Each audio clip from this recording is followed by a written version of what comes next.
کہمس نے ابن بریدہ سے، انہوں نے یحییٰ بن یعمر سے روایت کی، انہوں نے کہا کہ سب سے پہلا شخص جس نے بصرہ میں تقدیر سے انکار کی بات کی معبد جہنی تھا۔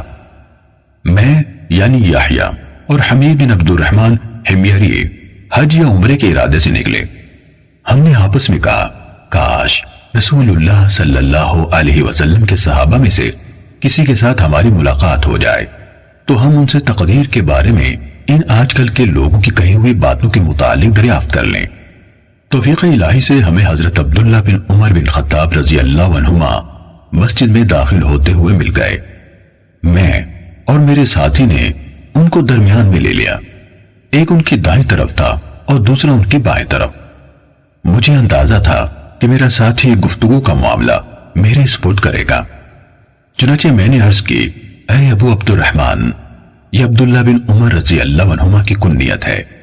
واقع یہ ہے کہ ہماری طرف کچھ ایسے لوگ ظاہر ہوئے جو قرآن مجید پڑھتے ہیں اور علم حاصل کرتے ہیں، اور ان کے حالات بیان کیے۔ ان لوگوں کا خیال ہے کہ تقدیر کچھ نہیں، یعنی ہر کام نئے سرے سے ہو رہا ہے، یعنی پہلے سے اس بارے میں نہ کچھ طے ہے نہ اللہ کو اس کا علم ہے۔ ابن عمر رضی اللہ عنہما نے فرمایا، جب تمہاری ان لوگوں سے ملاقات ہو تو انہیں بتا دینا کہ میں ان سے بری ہوں اور وہ مجھ سے بری ہیں۔ اس ذات کی قسم جس کے نام کے ساتھ عبداللہ بن عمر حلف اٹھاتا ہے، اگر ان میں سے کسی کے پاس احد پہاڑ کے برابر سونا ہو اور وہ اسے خرچ بھی کر دے تو اللہ تعالیٰ اس کی طرف سے اس کو قبول نہیں فرمائے گا یہاں تک کہ وہ تقدیر پر ایمان لے آئے۔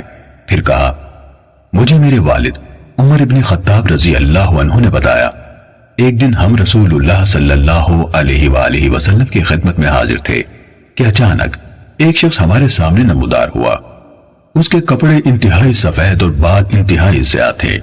اس پر سفر کا کوئی اثر دکھائی دیتا تھا، نہ ہم میں سے کوئی اسے پہچانتا تھا، حتیٰ کہ وہ آ کر نبی اکرم صلی اللہ علیہ وسلم کے پاس بیٹھ گیا اور اپنے گھٹنے آپ کے گھٹنوں سے ملا دیے اور اپنے ہاتھ آپ صلی اللہ علیہ وآلہ وسلم کی رانوں پر رکھ دیے اور کہا، اے محمد صلی اللہ علیہ وسلم، مجھے اسلام کے بارے میں بتائیے۔ رسول اللہ صلی اللہ علیہ وسلم نے فرمایا، اسلام یہ ہے کہ تم اس بات کی گواہی دو کہ اللہ تعالیٰ کے سوا کوئی عبادت کے لائق نہیں اور محمد صلی اللہ علیہ وسلم اس کے رسول ہیں۔ نماز کا اہتمام کرو، زکوٰۃ ادا کرو، رمضان کے روزے رکھو، اور اگر اللہ کے گھر تک راستہ طے کرنے کی استطاعت ہو تو اس کا حج کرو۔ اس نے کہا، آپ نے سچ فرمایا۔ حضرت عمر رضی اللہ عنہ نے کہا، ہمیں اس پر تعجب ہوا کہ آپ سے پوچھتا ہے اور خود ہی آپ کی تصدیق کرتا ہے۔ اس نے کہا، مجھے ایمان کے بارے میں بتائیے۔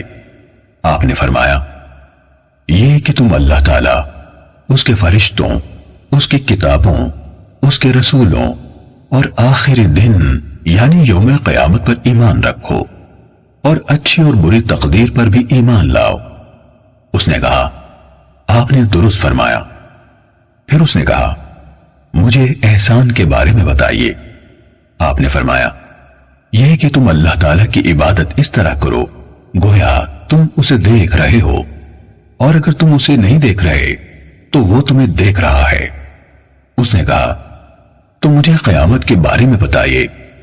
آپ نے فرمایا، جس سے اس قیامت کے بارے میں سوال کیا جا رہا ہے وہ پوچھنے والے سے زیادہ نہیں جانتا۔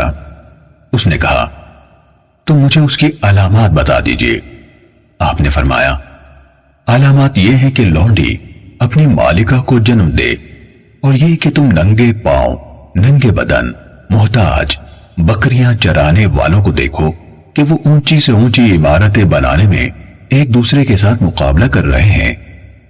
حضرت عمر رضی اللہ عنہ نے کہا، پھر وہ سائل چلا گیا۔